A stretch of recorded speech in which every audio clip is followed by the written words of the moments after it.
ఇక మన ప్రధానమంత్రి నరేంద్ర మోడీ సార్ ఏజు 74 సంవత్సరాలు. ఈ ఏడాది సెప్టెంబర్ 17తోని 75 ఏళ్ళు పురాగా అత్తయట. అయితే ఇంకో 5 నెలల్లో 75లకు అడుగు పెట్టబోతున్నాడట మన మోడీ సారు. అగో ఇంట్లో తప్పేమున్నది పిల్ల, మనిషి అన్నాక వయసు మీద పడదా, ముసలితనం రాదా అని అంటారా? ఇప్పుడు చర్చ వయసు కోసానికో ముసలితనం కోసానికో కాదు, మరెందుకోసానికో పురాగా తెలవాలంటే ఈ ఆర్త మీరు చూడాల్సిందే. ఇక ప్రధానమంత్రి నరేంద్ర మోడీ సార్కు ఈ ఏడాది సెప్టెంబరు 17తోని 75 ఏళ్ళు పురాగా అయిపోతాయట.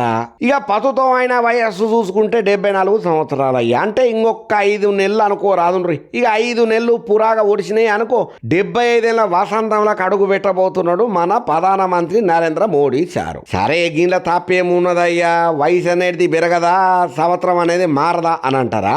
ఆ మాటకే అత్తున్నా. కాలంతో పాటు వయసు కూడా పెరుగుతుంది అనేది సహజమైన ముచ్చటే, ఇది అందరికి ఎరికైనదే. అయితే ఆర్ఎస్ఎస్ బీజేపీ సిద్ధాంతాల ప్రకారం 75 ఏళ్ళు నిండినా లేదా వచ్చిన వ్యక్తులు కీలక పదవులల్లో ఉండరాదన్న సూత్రము వాళ్ళ ప్రోటోకాల్ అయితే ఒకటి ఉన్నదట. దీనికి కట్టుబడే గత 2 టర్ములలో కూడా చాలా మంది కీలక నాయకులకు పదవులు ఇయ్యలేదు. వాళ్ళందరికీ కూడా ఇదే కారణాన్ని చూపెట్టిండ్రు. ఇప్పుడు ఇదే వయోపరిమితి అంశం అన్నట్టు. ఇక ప్రధానమంత్రి నరేంద్ర మోడీ సార్ ముచ్చట్లల్లో తెర మీదకి వచ్చింది ఇప్పుడు ఈ ముచ్చట.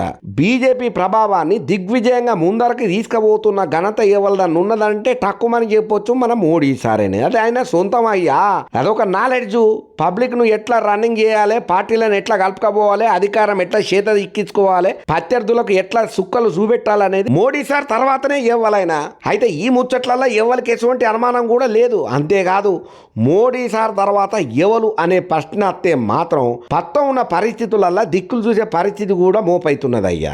ఇక అట్లా చూసుకుంటే బీజేపీని అధికారంలోకి తీసుకొచ్చి కాంగ్రెస్ ను అటర్ ఫ్లాప్ చేసుడులల్లా మోడీ సార్ మస్తు సక్సెస్ అయ్యిండు. ఇంకో కీలకమైన ముచ్చట ఏందయ్యానంటే దాదాపు 25 సంవత్సరాలుగా ఆయన పదవుల్లోనే ఉన్నాడయ్యా.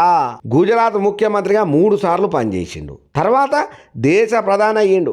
ఎక్కడ గ్యాప్ లేకుండా రాష్ట్రాన్ని దేశాన్ని ఏలుతున్నాడయ్యా.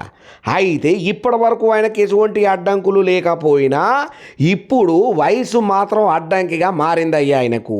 దీనిని దాటుకొని ముందుకు సాగాలని చాలా మంది మోడీ అనుకూల నాయకులు ఉన్నప్పటికీ పదే పదే సిద్ధాంత రాద్ధాంతాలకు తెర మీదకి తీసుకొచ్చే ఆర్ఎస్ఎస్ మాత్రం ఈ ముచ్చట్లల్లా ఒకంత నెగిటివ్గానే ఉన్నట్టే చెప్తున్నారయ్యా.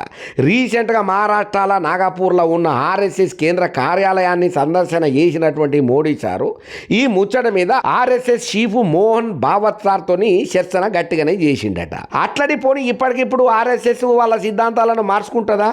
ఆర్ఎస్ఎస్ మానస పుత్రికగా సైద్ధాంతిక కర్తగా ఉన్న బీజేపీ తన రూటు మార్చుకొని వయోపరిమితి విషయంలో మోడీకి ప్రత్యేకమైన సడలింపు ఏమైనా ఇస్తుందా అంటే $1 మిలియన్ ప్రశ్న లెక్కనే ఉండిపోతున్నది ఈ మాట. ఇక ఈ ముచ్చట్లల్లా ఇంకో 5 మాసాలల్లా కేంద్రంలో కీలక మార్పులు ఉండే అవకాశం ఉందన్న చర్చ ఇప్పుడు వేడిగా గట్టిగానే నడుతున్నది. దీని మీద బీజేపీ పార్టీలనే చెవులు కొరుకునుడు పెద్దగానే అవుతున్నది. ఇక మోడీ అంత సర్వశక్తివంతుడు ఎవరు కనిపించకపోయినా సమతూగగల నాయకులు ఒకరిద్దరు అయితే ఉన్నారయ్యా. ఇక ఇంట్లో నితిన్ గడ్కరీ అనే ఒక పెద్ద మనిషి, యూపీ సీఎం యోగి ఆదిత్యనాథ్ అని ఇంకో పెద్ద మనిషి, ఇంకా అట్లనే కేంద్ర మంత్రి అమిత్ షా కనబడుతున్నారు కదా. మరి వీళ్ళల్లో ఎవరికన్నా పట్టం కడతారా ప్రధానమంత్రి పదవిని? అయినా ఈ రాజకీయంలో ఎప్పుడు ఏమవుతుందో ఎవరు చెప్పలేరులా.